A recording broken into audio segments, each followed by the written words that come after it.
If you'd only read the headlines and didn't have the complete context of the story, you might have been left with the impression that Claudine Gay, Harvard University's first black president, resigned from America's oldest institution of higher education after having been found to have plagiarized. That's neither the full story nor the real one. The real story of how Claudine Gay was ultimately ousted from Harvard involves race, gender, money, politics, and a deliberate, very public right-wing campaign to topple her career and to send a clear message in doing so. That campaign was led by this guy, Christopher Rufo. He's a prominent and influential conservative activist. For years, Rufo's explicit goal has been to eradicate critical race theory, which he deliberately confuses with DEI, or diversity, equity, and inclusion initiatives from, quote, every institution in America, end quote. Now, Rufo's not shy about showing his true colors. He's telegraphed every step of his master plan along the way, and his strategy has worked. In 2021, Rufo's anti-CRT campaign ginned up enough conservative pressure against Nikole Hannah-Jones, the co-founder of the 1619 Project, that the University of North Carolina denied her tenure.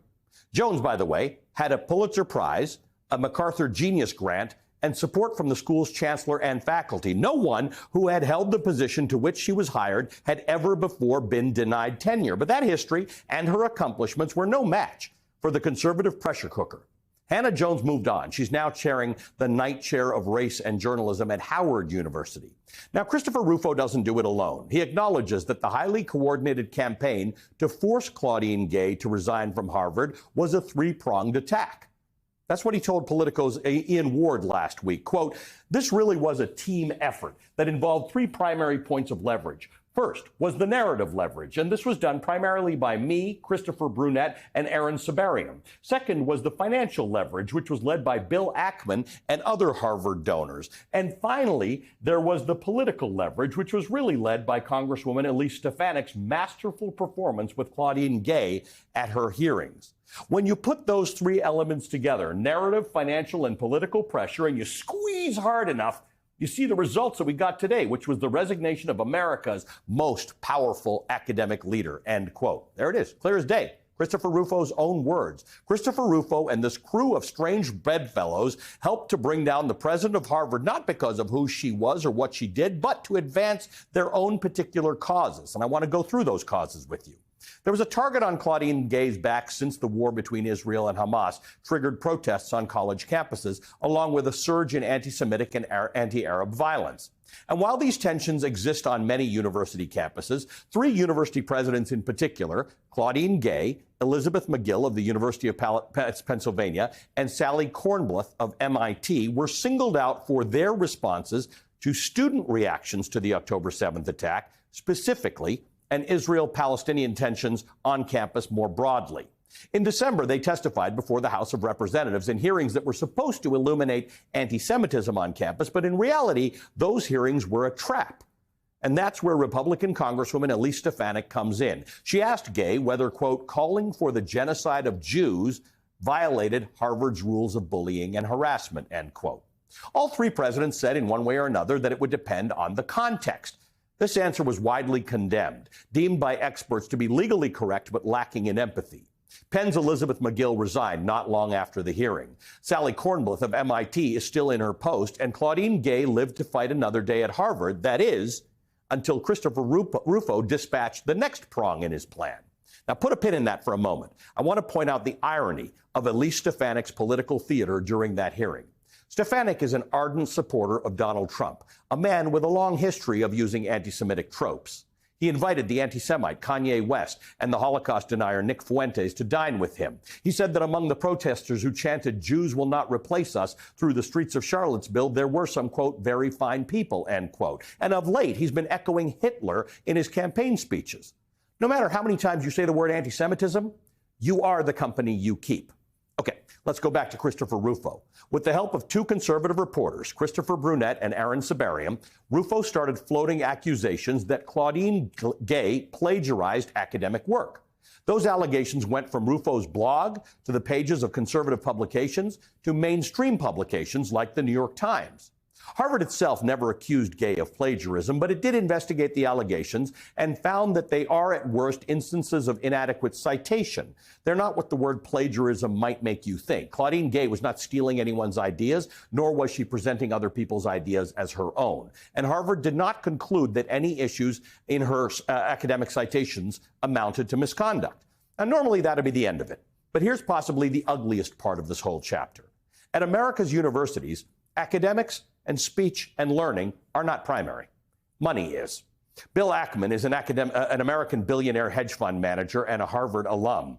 Ackman started calling for Claudine Gay's resignation and threatening to pull his donations from the university over her response to the October 7th Hamas attack. He called on the university to release the names of students who signed a pro-Palestinian statement in order to get them blacklisted from future jobs, stating none of the companies which he controls will hire a student who had signed the statement, and nor should others. Ackman is active on X, formerly Twitter. According to The Guardian, in the past month alone, he's tweeted about Gay, Harvard, or both more than 100 times to his 1.3 million followers. On December 7th, Ackman suggested Dr. Gay was a diversity hire. He said in part, quote, "I learned from someone with first-person knowledge of the Harvard president's search that the committee would not consider a candidate who did not meet the DEI office's criteria." He added, "Shrinking the pool of candidates based on required race, gender, and/or sexual orientation criteria is not the right approach to identifying the best leaders for our most prestigious universities. And it is also not good for those awarded the office of president who find themselves in a role that they would likely not have obtained were it not for a fat finger on the scale."